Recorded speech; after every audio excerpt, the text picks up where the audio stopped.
Hey everybody, Charlie Weiser from EasyPiano.com. So anyway, I hope you are doing okay and making the best of the situation in this virus scare. This is going to be the second free piano lesson that I have for you. This one is geared towards beginners and early intermediate players, but what I'm actually going to do is I'm going to assume that you know nothing. So we are going to start from square zero. I'm going to start off by teaching you the notes, and then we'll learn the musical alphabet, and then we're going to take a big leap, but it's going to be a fun leap. And what we're going to do is we're going to learn how to play chords in your right hand, and I'm going to teach you how to make your left hand sound like a bass player.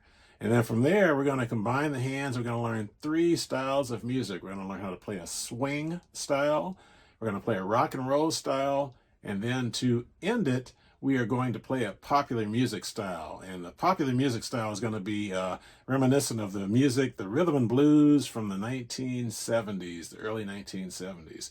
So anyway, we're going to have a lot of fun in this class. So here's what I want you to do. If you can, there is a donate button. So, I appreciate any amount that you can donate to help put together this project here.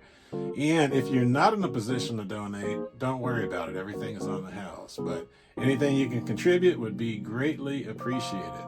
So anyway, enough of the plug. So let's go ahead and get right into the lesson.